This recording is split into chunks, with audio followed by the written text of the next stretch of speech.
asalaamaaleykum mes chers amis, j'espère que yéen a ngi ci jàmm. Kenn ku ci nekk ma koy nuyu ci turam ak santam di leen souhaiter juma joo xam ne liñ ci ñaan yëpp yàlla dina ko nangu. J'espère que vous m'entendez bien. Comme ni ma ko waxee woon à chaque fois que actualité wala gestion réew mi laaj ko dinañ jël suñu temps un petit moment benn 15 à 20 minutes comme nit ñu ko nit ñi yàgg proposé def benn rapide jàngat bëriwul nag lu ñuy réagir ci actualité mais réew mi ku mu soxal depuis des années am na événement yoo xamante ne ni Diane Baldé maa ngi lay nuyu am na événement yoo xam ne su ñëwee da ngay war a mën a def une rapide réaction bu weesoo jàmbat à chaque fois comme je l'ai dit c'est intéressant que ñu def ay jàngat. L'objectif message bi ma bëgg a jàllale tey mooy on a vu réew mi toll ci situation bu doy waar situation bu doy waar sur la question des inondations, sur la question de la pluviométrie tardive et que contexte bi le régime bi choisir pour partir en vacances te loolu li koy waral rek encore une fois mooy on est dirigé par des gens qui n'ont pas pris le temps encore une fois de réfléchir sur les besoins et les priorités. Alors nit ñi dañ naan ñu ngi ci ay jafe-jafe régime bi nekk en vacances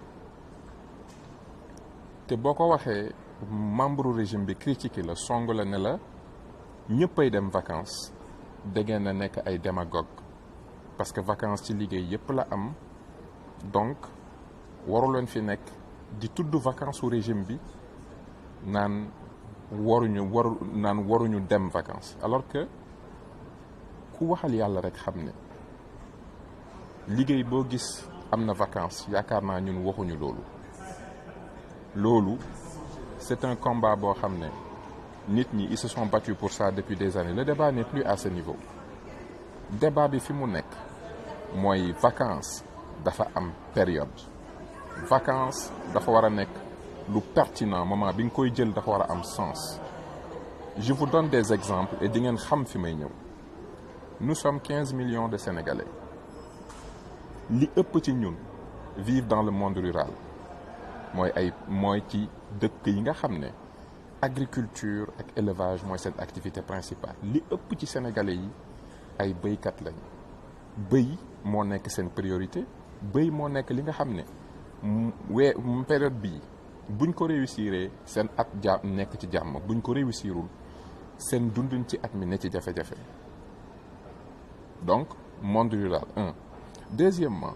ñëpp xam nañ ne l'autre moitié des Sénégalais vivent dans les zones urbaines Dakar, Thiès, Touba. Zone yooyu mauvais aménagement bi fa nekk manque de planification bi fa nekk tax na saison des pluies problème mu transport la ñuy am problème mu chute des bâtiments yi di daanu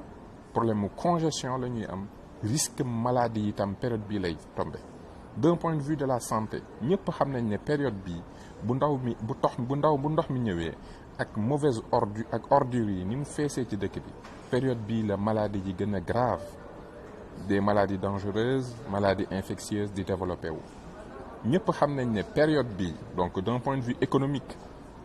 la majorité des acteurs économiques période bii lañ gën a soxla le gouvernement pour semences yi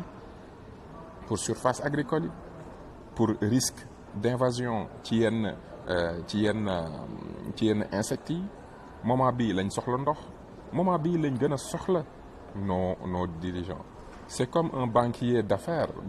métier que je fais moment bi nga xamante ne man laay jël vacances c'est pas le moment où mes clients sont dans la période où ils vont faire leur chiffre d'affaires. Moment bi may jël vacances moment bi nga ne xam naa ne instant bi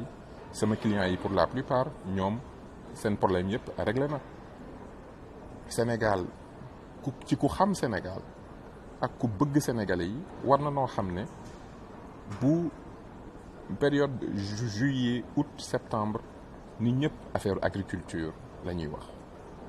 Septembre aussi mooy période septembre octobre mooy période bi nga xam ne ubbite école bi réew moo xam ne plus de 50% des Sénégalais ont moins de 20 ans ubbite école bi nekk lu nga xamante ne nii dafay nekk priorité octobre novembre ci la ñuy def loi de finances kon période boobu de juillet août septembre octobre ba novembre décembre franchement régime bu sérieux boo xamante ne nii xam na ne il doit être là à la disposition des Sénégalais régime bu sérieux du jël vacances période boobu régime bu sérieux dafay toog parce que xam na ne nawet bi mooy déterminer l'activité économique pour les mois à venir xam na ne nawet bi ci le problème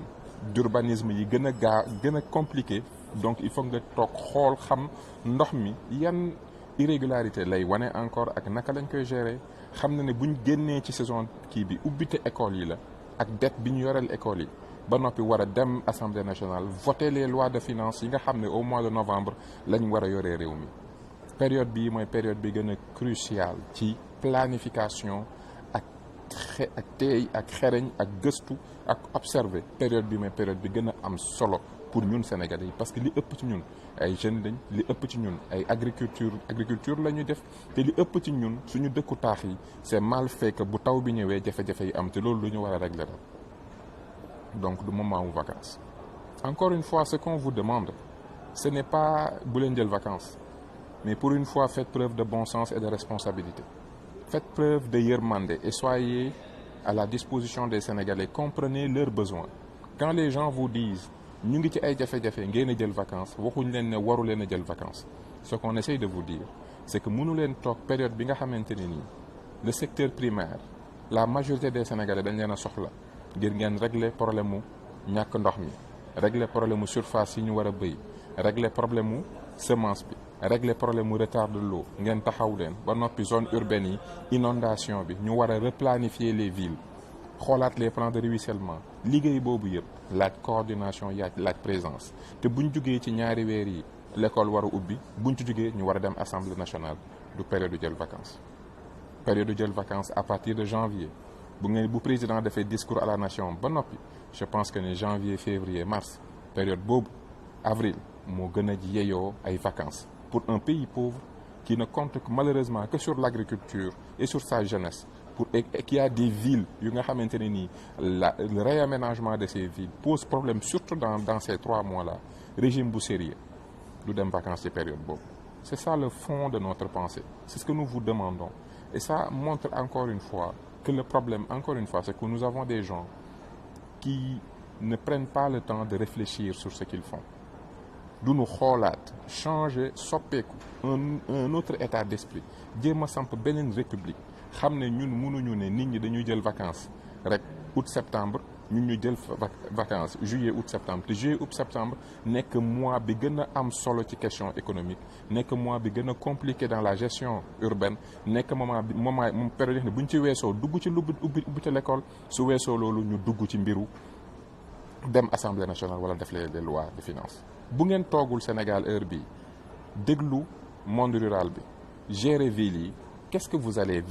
allez faire ba noppi gérer ubbite école bi nga xam ne plus de 50% des Sénégalais dañu soxla éducation soxla formation ba noppi problème mu santé yi nga xamante ne pluviométrie bi da koy andi bu ngeen toogul dundukuk nit ñi jàmbarloo ak nit ñi observer ko taxaw ak ñoom bu ngeen ko deful juillet août septembre assemblée nationale su ngeen fa demee lan ngeen fay wax donc encore une fois on n'est pas dans le débat puéril de dire bu leen dem vacances même nit ku ne ci esclavage sax war nga ko mën a may pause on ne vous demande pas ça ce qu'on vous demande c'est il faut que ngeen changer seen mentalité changer seen état d'esprit il faut un nouveau leadership il faut un nouveau comportement il nous faut une nouvelle république lii nag day wane encore une fois que yi gën a élémentaire sax vous n'êtes pas capable de le respecter ndax nit ki la nga xam ne moo la jël ngir nga dox ay soxlaam moment bi mu la gën a soxlaa pour économie moment bi mu la gën a soxla pour ubbite école am moment bi mu la gën a soxla pour assemblée nationale moment bi mu la gën a soxla pour ville yi nga xamante ne ni kenn mënut a circuler transport bi tey dee yu bëri yëpp ci saison des pluies bi lay aggravé woo avec l'arrivée de l'eau tey il y a beaucoup d'accidents qui arrivent dara andiwu ko lu dul ndox mi bu ñëwee day aggraver ndox mi day aggraver la circulation ndox mi day aggraver la vie urbaine ndox mi dafa am impact ci suñu économie ndox mi bu ñëwee aussi santé problème de santé yi dugg yooyu yëpp ndox mi la donc période boobu vous devez être présent vous devez être alerte vous devez observer noter les dysfonctionnements gérer ak ubbite école bi door a dem assemblée nationale voter des lois c'est ce qu'on vous demande de faire bu ngeen paree ci loolu ba def seen discours à la nation su leen neexee ngeen dem vacances mais si l'activité politicienne est la seule chose qui vous intéresse fi ngeen ni rayee seen bopp sonn ci mooy élection c'est vrai bu élection yi passé même bu élection yi passé di ngeen bëgg a dem vacances parce que looloo tax ngeen am problème bu deen liggéey taxoon jóg su ngeen liggéeyee les Sénégalais yi ba noppi di ngeen dem vacances mais comme politique moo leen tax a jóg su ngeen defee seen politique politicienne ba pare Sénégalais yi nag léegi di leen xaar ci ngeen liggéey gérer la tension de trésorerie cette dette que vous avez créée dans ce pays cet endettement bu metti bi ngeen nekk bu ngeen ko defee ba noppi au lieu que nag ngeen toog gérer les conséquences là vous partez en vacances vous laissez les cultivateurs dans le désarroi vous laissez les jeunes dans des difficultés vous laissez les zones urbaines dans la congestion ngeen bàyyi nit ñi ak jaaxle aw askan bu demee ba nga xam ne bu xiinee ñoom ñu tiit war nañu xoolaat suñu bopp ndax ndox moom xéewal la su àndee ñoom bu teef rek ñun ñoo wàcc suñu yoon waaye ndox moom du wàññi yoonam xéewal la buñ ko si c'est mal géré s'il n'y a pas des plans de ruissellement des eaux s'il n'y a pas des plans d'aménagement des villes qui permet l'écoulement des eaux s'il n'y a pas une gestion des ce qu'on appelle les surfaces imperméables s'il n'y a pas tout ça le résultat c'est ça bu nit ñi ñu leen di jox ñuy dëkk fu ñu warul dëkk si vous n'êtes pas présent pour identifier les zones de recueillement des eaux pour xool ville yi nu ngeen ko war a réaménager les 3, 4, 5 mois à venir avant saison des pluies bi di ñëwaat si vous n'êtes pas là pour vivre ça avec les Sénégalais comment vous allez pouvoir régler ces problèmes-là ma bëgg ngeen yokk seen yërmande ci askan wi xam ne xam-xam mooy gindi jëf ngeen nangu liggéey te nekk ci dëgg c'était ça le message que je voulais transmettre aujourd'hui à nos dirigeants mais surtout appeler les citoyens à savoir que pour que ñu comprendre bu ngeen bëggee seen condition changer il va falloir que ñu def un changement radical sur cette république où le citoyen n'a même pas droit à la parole il va falloir que ñun accepter ce changement fondamental que ça demande maa ngi leen di gërëm di leen sant bëgguma mu gudd parce que j'aime juste comme ni ma leen koy faral di defee par rapport à l'actualité bu ñu gisee ay liggéey yoo xam ne defoon nañ ko dans le passé ay articles yu ñu bindoon ay live yu ñu gëstu woon ñu gis ne actualité bi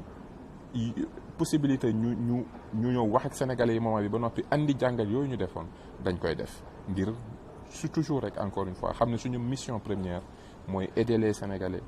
à comprendre leurs conditions et à comprendre ci li ñuy dund lan moo ci seen part de responsabilité ñoom en tant que citoyen mooy lan moo ci aussi la part de responsabilité de la gestion nit ki jafe-jafe bi muy dund bu fekkente ne il ne peut pas comprendre lan moo tax muy dund lii par rapport à la gestion du mës a mën a am un comportement citoyen donc notre première mission est l'éveil des consciences donc ci loolu la ñuy nekk di ci fas yéene dox régulièrement en attendant liggéey bi nga xam ne dig naa leen ko pour def un grand live sur l'état de nos finances ak un autre beneen vidéo YouTube pour gën ko expliquer plus techniquement ma leen di gërëm di leen sant di leen souhaiter vraiment vendredi jàmm ak salaam di nuyu waa Bawol yëpp sama mbokk yi di nuyu waa Sénégal yëpp di leen wax ne ñun fu nu mënti nekk rek sunu xel mi ngi ci yéen sunu xol mi ngi ci yéen seen jafe-jafe ñu ngi koy dund ak yéen bien que nekkuñu fa ndax picc kat mi ngi ci suuf mi ngi ci kaw waaye xel mi moom mi ngi ci suuf jaay ngeen jëf ba beneen incha allah jumaa mubarak